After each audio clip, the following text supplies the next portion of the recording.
Okay, so as y'all recall yesterday, I was having a conversation where she brought up about her husband being in the army and about her doing University of Phoenix, and she mentioned that she had 2 degrees. So let me start right there.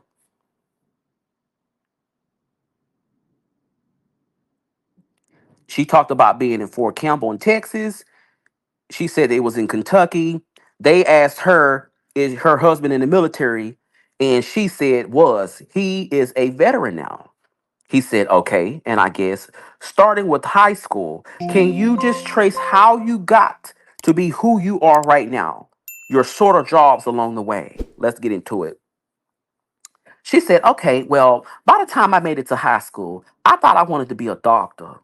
So I was in a forensics program in a I forgot the name of it, but I was in a program centered around medical things. And then I was in a forensics class as well. Like I said, because that was an extension of the debakery program in Houston that I was in middle school. An extension of a debating program? She said debakey. He said debakey. Yes, I've heard of it. Okay. Yeah. So I was so interested in that. So I go through high school and I graduated at 17 and went to Sam Houston State University because I changed my mind about my major. And I wanted to go into criminal justice. And I wanted to be a victim advocate. So that was my major. And he said, let me separate there. So Sam Houston University, criminal justice major? She said yes. He said, okay. And what year did you start at Sam Houston? She said 2010. He said 2010. Okay. She said, uh-huh. Then he said, and so take me from there. She said, okay. And so I'm in high school going through classes, trying to figure things out. Had a misstep with you go to an advisor to figure out what courses you should take and what you should do. I didn't pick the right things. So I had to transfer schools because you couldn't get where you needed to go where you were? She said, right, exactly. He said, okay. She said, so I transferred to Lamar. He said, Lamar? She said, in Orange, Texas. He said, and that was in 2012. She responds, 2011. Then he says, 2011. She said, uh-huh. He said, okay. And then I went to school there for a while. And then I had a daughter. He said, uh-huh. She says in 2012. So I'm out of school at that point. And then I go back home. So I'm back with my mother. My grandmother adopted me. So that's my mother. I went back home. She lives in Point Blank, literally. Point Blank? Point Blank, literally. It's in, I don't want to curse. I will say the middle of nowhere. He says, Point Blank, Texas? She says, yes. And he said, is that where your grandmother lives? She says, by Cut and Shoot. He says, the other town is Cut and Shoot. She says, okay, I didn't live there, but it's close. Yeah, those are the names of the places. So I went back home with my grandmother and I'm living there trying to get back into college, take up a relationship. In 2012, later in the year, is when I get married to my husband, August of 2012.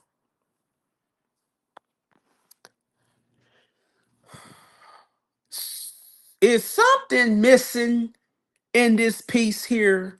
I know most of y'all know this story because she's told it multiple times. It done changed too many times on Station Head.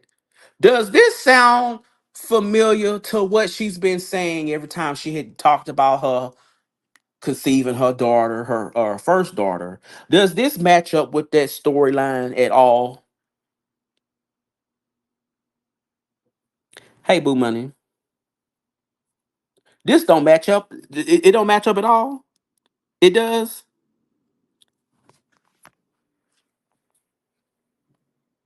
She skips the abortion. Hmm. So let's continue. She says, in 2012, we stayed for the rest of his contract through maybe 2015. And I have been in Houston. We're both from Houston. I've been back since 2015.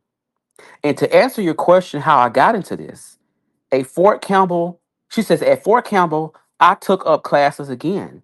I started online because of the location. When you are in the Army, you can get moved to different places. So you have to make sure that your schooling wouldn't be affected. So I began schooling at the University of Phoenix online in maybe about 2012 or 13. And then he cuts off and says, any particular focus of the classes. She says, at this time, I am majoring in psychology. No other school has the same concentration as Sam Houston. It's one of the best criminal justice schools, and they have a lot of different things you can get into. So I had to minor in criminal justice because they just didn't have what I wanted, and I majored in psychology. He says, okay, this is University of Phoenix? She says, yes. He says, you majored in psych and minored in criminology? She says, in criminal justice. He says, criminal justice? She says, yeah. It's an associate of arts in criminal justice. It's what I ended up getting from this. He says, okay. She said, uh-huh. And he says, and then she says, I graduated with a bachelor in psychology. He says, okay, so you have a bachelor's in psych, and I began my master's program, but I didn't finish it. He says, okay, and within psychology, was there any particular focus and then she said, I was overbroad. Yeah, I wasn't anything. She said it wasn't anything in particular, but a of science in psychology. And so as I'm going to school, raising my children, I was a stay-at-home mom. This is when I pick up the YouTube. It was suggested by a friend who thought I was funny and said, you could do that. And I started doing reviews of television shows and maybe around 2017 ish. So I'm a literally getting up. That's how she said it. So I'm a literally getting up and reviewing reality TV. And also, that's how it got started with streaming and stuff like that. Then he says, and did you come up with the idea on your own? You saw other people doing it and said, maybe I can get into that. She says, it was suggested to me. A friend of mine came to me and said, girl, you were so funny. And I think you should do this. She had been watching other YouTube videos. And so I went and checked out a couple of videos.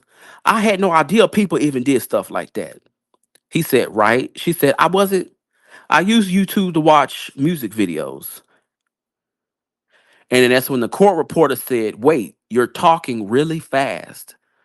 And then that's when the witness, which is her, she says, oh, sorry. And then Mrs. Dixon chimed in and said, and also wait until he asks a question. And then she says, okay, okay. She said, so I use YouTube for music videos. So I wasn't aware of the fact that people were necessarily uploading videos of themselves and giving opinions and stuff like that. So a friend of mine called me. She had been watching videos and said, you're funny, girl. I think you could do this. And I said, well, what are you talking about?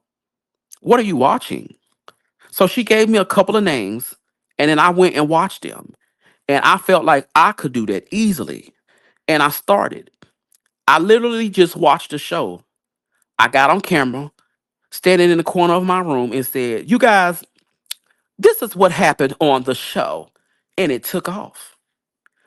Here goes Sullivan. And who were the people you watched just to get an idea of whether you can do that?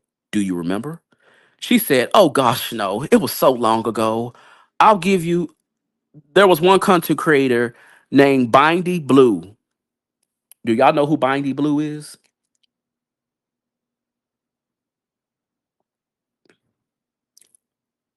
Bondi Blue? No, well, they must have misspelled it. They spelled it on here Bindi. Okay, they misspelled it on the transcript then. So this is Bondi Blue. Okay. She says, "Uh-huh. I know she was one I saw for sure." And what did she talk about? At the reality time, she said at the time reality television.